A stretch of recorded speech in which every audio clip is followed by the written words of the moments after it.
Hello and welcome to Sagar Trails.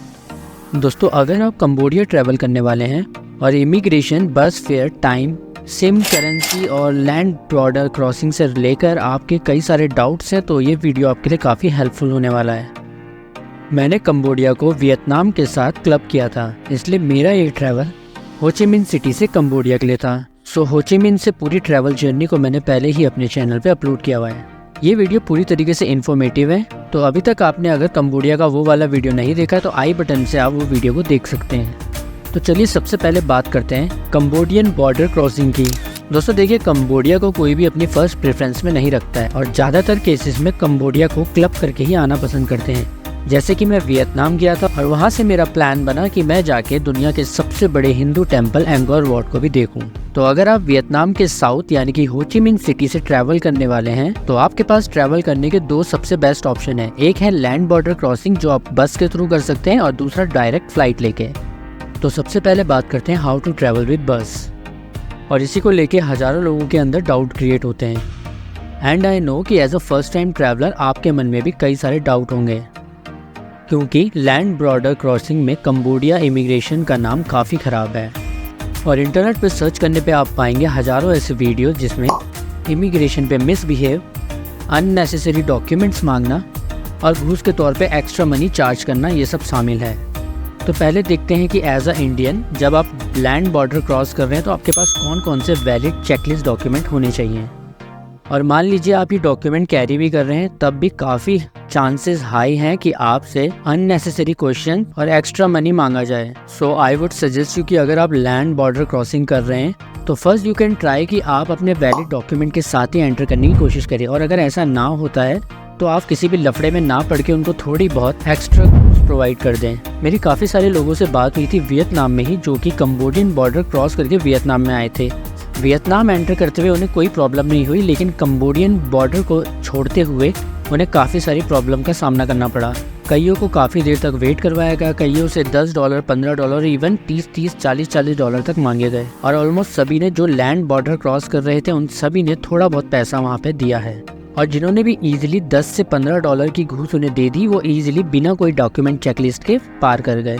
दोस्तों, आप इसी बात से अंदाज़ा लगा सकते हैं कि करप्शन की हालत इस लेवल तक है कि कई लोगों ने वहाँ पे मोल भाव तक किए हैं। और इवन मेरे पास सारे डॉक्यूमेंट थे, फिर भी मैंने फ्लाइट से जाने की इसलिए सोची क्योंकि मेरे पास दिन बहुत ही कम थे।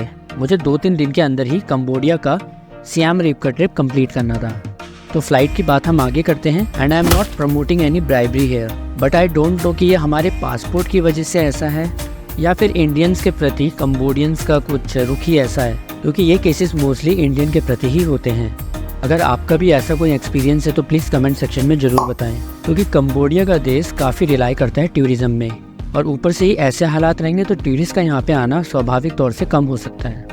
बट चलो, that is the other case. तो लैंड बॉर्डर क्रॉसिंग के लिए आप हो ची मिन सिटी से ही काफ़ी सारे बस वेंडर से बात कर सकते हैं जो आपको $25 से $30 में बॉर्डर क्रॉस करवा देंगे, या फिर आप वहाँ की लोकल साइट 12 को एशिया से भी ये बुकिंग करा सकते हैं, जिससे मैंने वियतनाम में हर जगह की बुकिंग कराई थी, और उसका लिंक आपको डिस्क्रिप्शन बॉक्स में मिल जाएगा।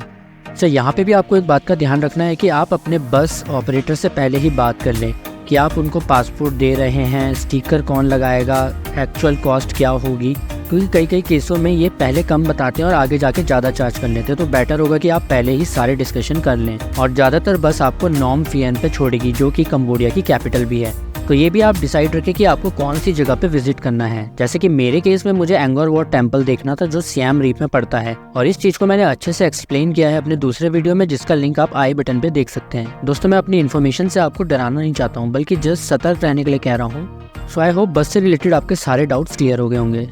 चलिए अब बात करते हैं फ़्लाइट के एक्सपीरियंस की। अगर सीधे तौर पे बोलूँ तो फ़्लाइट का एक्सपीरियंस काफ़ी स्मूथ था। मैंने हो ची मिन से वियतनाम एयरलाइंस के थ्रू ये फ़्लाइट बुकिंग करी थी, और 1 घंटे के मात्र ड्यूरेशन के बाद मैं सियाम रिप एयरपोर्ट पे उतर गया था। वहीं इमिग्रेशन की बात करूँ तो यहाँ पे मेरे डॉक्यूमेंट चेकलिस्ट में सिर्फ पासपोर्ट, वैलिड टिकट और वीज़ा देखा गया। वीज़ा क्योंकि मैंने वीज़ा ऑन अराइवल पे $30 की फ़ीस दे के लिया था। और दूसरी एक और बात है कि मैं ग्रुप ट्रैवल कर रहा था, तो उन्होंने मुझसे क्वेश्चन पूछा कि क्या आप ग्रुप में ट्रैवल कर रहे हैं, जिसका आंसर मैंने येस में दिया। उसके बाद ईजिली मेरे स्टैम्प पासपोर्ट पे लग गई और मैं गो थ्रू हो गया। अगर आप बहुत इंटैक्ट बजट में ट्रैवल कर रहे हैं तो बस की यात्रा ही आपके लिए ज़्यादा सफिशिएंट रहेगी। क्योंकि फ़्लाइट ऑलमोस्ट 3 से 4 गुना महंगी पड़ सकती है। मेरे केस में ये फ़्लाइट ऑलमोस्ट 8 से 9 हज़ार रुपये की पड़ी थी। एयरपोर्ट इमिग्रेशन पे भी मेरा एक्सपीरियंस काफ़ी स्मूथ था, मुझसे कुछ ऐसा मिसबिहेव नहीं किया गया। हालांकि मुझे कैमरा ऑफ करने को पहले ही बोल दिया गया था। हाँ, लेकिन रिटर्न इंडिया करते हुए मेरा एक्सपीरियंस थोड़ा सा ख़राब था, जिसे मैं आगे एक्सप्लेन करूँगा आने वाले वीडियोज़ पे। सो हाँ, मेरे पर्सनल एक्सपीरियंस में मैं ये कह सकता हूँ कि यहाँ पे ब्राइबरी वाला करप्शन चलता है, कि मुझे ये खुद जाते हुए फेस करना पड़ा था। बाकी किसी भी डाउट के लिए आप मुझे कमेंट सेक्शन या फिर इंस्टाग्राम में पूछ सकते हैं, क्योंकि वीडियो बहुत लंबा होता जा रहा है। तो चलिए अब सीधा आते हैं करेंसी पे।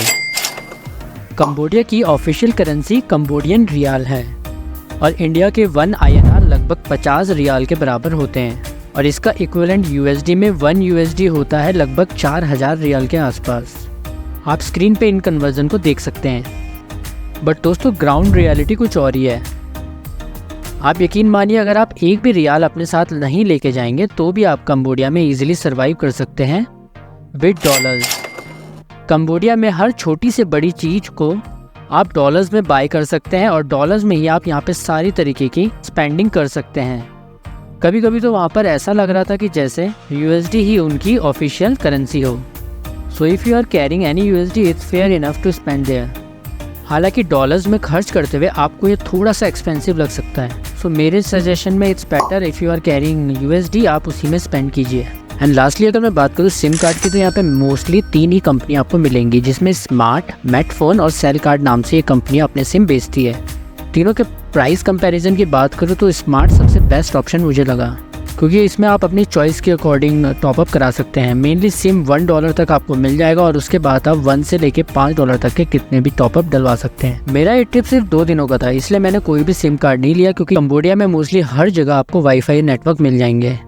एंड ऑल्सो ग्रुप ट्रैवल करते हुए it's easy. So I hope दोस्तों, इस वीडियो में मैंने काफ़ी इंपॉर्टेंट डाउट्स को आपके क्लियर किया होगा। इसके अलावा आपकी कोई भी छोटी से बड़ी क्वेरी है तो आप मुझसे कमेंट सेक्शन या इंस्टाग्राम में पूछ सकते हैं। इस वीडियो को मैंने सिर्फ इन्फॉर्मेटिव रखने का ट्राई किया है, ताकि ज़्यादा से ज़्यादा इन्फॉर्मेशन आप सही तरीके से प्रैक्टिकली यूज़ कर पाएँ। सो अगर वीडियो पसंद आए तो प्लीज़ वीडियो को लाइक कर दें और मेरे चैनल को सब्सक्राइब कर लें। मैं मिलता हूँ आपसे नेक्स्ट वीडियो में। Till then keep travelling.